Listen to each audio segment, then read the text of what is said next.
Everyone, कैसे हो आप सभी। आई होप दैट आप सभी अच्छे होंगे, मस्त होंगे और एकदम झक्कास होंगे, इंग्लिश सीखने में व्यस्त होंगे।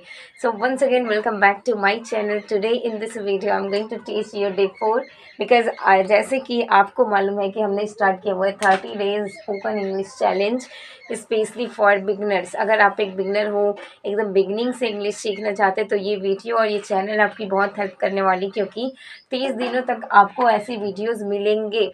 मैं 3 क्लासेस कर ली हैं। अगर आपने वो वीडियो नहीं देखी होगी तो अभी आप जाकर उसको देख सकते हैं।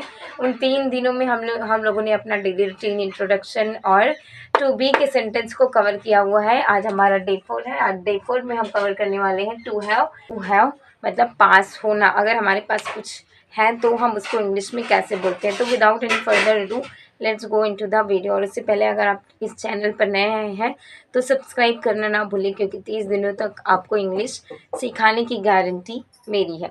तो बिना किसी देरी के चलिए आगे बढ़ते हैं। तो गाइस देखिए, आप टू हैव के सेंटेंस को हम पहले तो 3 भाग में डिवाइड करेंगे। पहला भाग ये, दूसरा ये और तीसरा ये है। पहला हमारा प्रेजेंट के लिए होगा। किसके लिए होगा? प्रेजेंट के लिए। प्रेजेंट में अगर हमारे पास क्या है तो उसको कैसे बोलेंगे। प्रेजेंट में सपोज दैट मेरे पास अगर मैं बोलूँ सेंटेंस, तो मेरे पास पेन है, मेरे पास ये मार्कर है, मेरे पास ये बोर्ड है, मेरे पास घर है, मेरे पास गाड़ी है, मेरे पास स्टूडेंट्स है, मेरे पास एक स्किल है, मेरे पास एबिलिटी है। तो इसको बोलने के लिए हम प्रेजेंट का जो फॉर्मूला होता है उसको हम फॉलो करते हैं। जैसे हमारा subject plus have, has plus object. अब आपको मालूम होगा कि हैव किसके साथ में लगाना है, हैज़ किसके साथ में लगाना है। आई वी यू दे के साथ में हैव लगता है, ही स्ट्रेट नेम के साथ में हम हैज़ लगाते हैं। जैसे मेरे पास कार है, सो आई हैव अ कार। मेरे पास घर है, आई हैव अ हाउस। उसके पास सब कुछ है, he has everything. He has everything. उस कुछ नहीं है, ही हैज़ नथिंग। तो ऐसे आपको बोल देने। सेंटेंस ये हमारा प्रेजेंट का है ना। प्रेजेंट का पॉजिटिव सेंटेंस है। अगर किसी के पास क्या है, सपोज दैट अगर मेरे पास ये मार्कर है तो मैं बोलूँगी आई हैव अ मार्कर। तुम्हारे पास घर है, यू हैव अ हाउस। तुम्हारे पास पुस्तक है, यू हैव अ बुक। तो ऐसे इसको हमें पॉजिटिव सेंटेंस में ऐसे बना देने। ठीक है, स्ट्रक्चर होता है subject plus have, has plus object. उसके बाद नेगेटिव के लिए हम फॉलो करते हैं subject plus do not oblique does not plus have plus object. इसको हम कैसे बोलेंगे? जैसे अगर हमारे पास कुछ चीज़ें नहीं है तो उसको हम नेगेटिव फॉर्म में बनाते हैं। जैसे मेरे पास कार नहीं है, आई डोंट हैव कार। और उसके पास कार नहीं है, he does not have a car. Does not have, ये गाइस कंफ्यूज मत होना, यहाँ पे हैज़ लगा रहे हैं तो यहाँ पे हैव क्यों आ गया करके आप दिमाग में आ सकती है क्वेश्चन। तो देखिए, नेगेटिव फॉर्म में आपको दोनों के साथ में हैव लगाने, क्योंकि यहाँ पे डू नॉट आ गया, डज नॉट आ गया। हैज़ वहाँ पे हम लगा रहे हैं जहाँ पे वो डज को शो कर रहा है ना। यहाँ पे ऑटोमेटिक हमने डज लगा दिया, तो डज की जगह पे हम हैव लिखेंगे। जैसे कि तुम्हारे पास क्या है, तुम्हारे पास सब कुछ है, यू हैव एवरीथिंग। तुम्हारे पास कुछ नहीं है, यू डोंट हैव एनीथिंग। और यू हैव नथिंग। उसके बाद है उसके पास कपड़े हैं, शी हैज़ क्लॉथ्स। उसके पास कपड़े नहीं है, she does not have clothes. ऐसे इसको बना देने, है ना। अब तीसरे में आ गया, तो ये तीसरा हमारा होता है इंट्रोगेटिव। जैसे क्या मेरे पास ये मार्कर है, क्या तुम्हारे पास घर है, क्या तुम्हारे पास कपड़े हैं, क्या तुम्हारे पास एजुकेशन है, क्या तुम्हारे पास स्किल है। तो यहाँ पे हम उसको बताने के लिए ये वाला फार्मूला लगाते हैं। जैसे do I have this marker, do you have a car, do you have clothes, do you have education, do ऐसे बना दोगे। उसके बाद आते हैं पास्ट में। पास्ट में जैसे मेरे पास सब कुछ था, मेरे पास कुछ नहीं था, मेरे पास ये मार्कर था, मेरे पास पेन था, मेरे पास पुस्तक थी, मेरे पास सब कुछ नहीं थी। तो ऐसे अगर आप बोलना पड़े कि कोई चीज़ आपके पास था बट अभी नहीं है, तो वहाँ पे हम पास्ट के लिए फॉर्मूला लगाते हैं subject plus had plus object. Negative के लिए है subject plus did not plus have plus object. जैसे मेरे पास एक मार्कर था, आई हैड अ मार्कर। मेरे पास मार्कर नहीं था, I did not have a marker.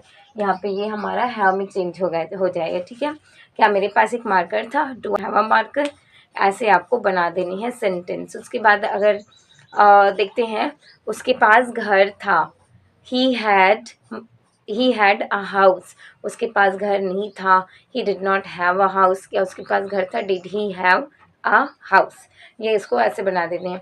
उसके पास पैसे थे, ही हैड मनी, उसके पास पैसे नहीं थे. He did not have money, क्या उसके पास पैसे थे. Did he have money. ये ऐसे बना देना. आई होप आपको समझ में आ रहा होगा. उसके बाद फ्यूचर के बारे में बात करते हैं. तो फ्यूचर में हम बनाते हैं subject plus will have plus object. बहुत ईजी है, इसको ज़्यादा एकदम डिटेल में बताने की ज़रूरत नहीं, क्योंकि आप सबको मालूम है. इतना तो मालूम ही होगा. ये तो एकदम बेसिक, जीरो से हमने स्टार्ट किया, तो ये बहुत ही बेसिक है. आप में से बहुत लोग इसको ऑलरेडी जानते हैं. ठीक है, तो पहला है फ्यूचर के लिए हम subject plus will have plus object. जैसे मेरे पास पैसे होंगे, मेरे पास घर होगा, मेरे पास गाड़ी होगी, मेरे पास कार होगी. तो ऐसे जो भी सेंटेंस आपके फ्यूचर में होगा आपके पास, तो उसको आप इस फॉर्मूले के थ्रू बनाएंगे. Subject plus will have plus object. जैसे कि मेरे पास पुस्तकें होगी, आई विल हैव बुक्स. पास घर होगा, I will have a house. मेरे पास गाड़ी होगी, I will have a car. मेरे पास गाड़ी नहीं होगी, I will not have a car. मेरे पास घर नहीं होगी, I will not have a house. उसके पास पैसे होगा, ही विल हैव मनी. उसके पास पैसे नहीं होगा, he will not have money. क्या उसके पास पैसे होगा, विल ही हैव मनी. तो ऐसे आपको बना देना है. बहुत ईजी है. आपको बस ये ध्यान रखना है किसके पास क्या है, किसके पास क्या था, किसके पास क्या होगा. बस वही आपको ध्यान देना है. स्ट्रक्चर को फॉलो कीजिए.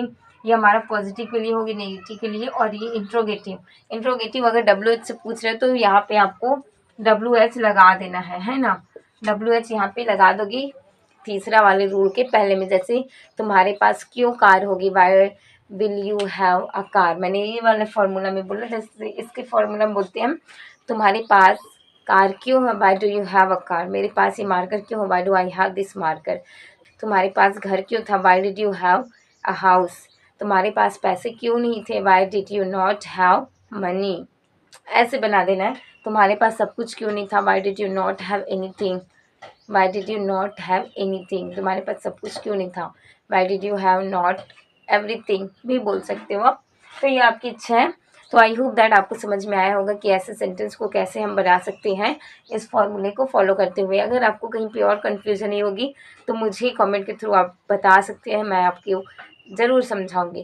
तो गाइज़ ये है आज की वीडियो. मिलते हैं नेक्स्ट वीडियो में. तब तक के लिए सीखते रहिए, बोलते रहिए, इंग्लिश कीजिए प्रैक्टिस और improve your English. I will meet you in the next video. Till then, take care. Bye bye. Have a nice day.